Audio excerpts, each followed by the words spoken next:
Ertan Santo ishte një nga biznesmenët më vizionar të Shqipërisë, i cili me anë të ideve që kishte, arriti të krijonte një perandori biznesi.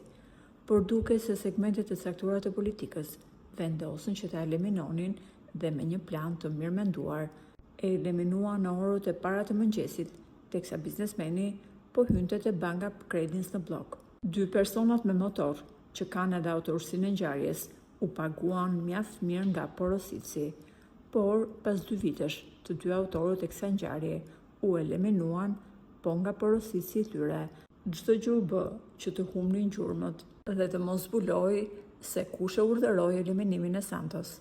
Edhe sot, kjo ngjarje është e mbuluar me mister. Ertan Santo ishte babai i 2 fëmijëve, një djalë dhe një vajze, për të cilët jeta u bë akoma më sfiduese pas largimit nga jeta të atit. Shëndeti i mamas së tyre u përkeqësua pas asaj që i ndodhi bashkëshortit të saj, dhe pas 2 vitesh edhe gruaja e Santos ndërron jetë. Ndërkohë, vajza dhe djali i biznesmenit u mbështetën fort tek njëri tjetri dhe bën çdo gjë që investimet e babait të tyre të menaxhonin në mënyrën se si ai do kishte dashur.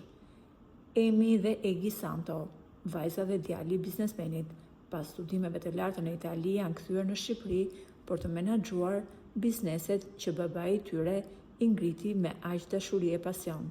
2 fëmijët e Ertan Santos janë aksionerët e Banka Credins dhe secili zotëron nga 3%.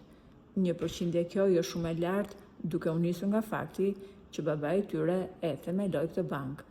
Djali i bankerit njëkohësisht është edhe drejtori i Credins, ndërsa vajza ka punuar në Bankën e Shqipërisë.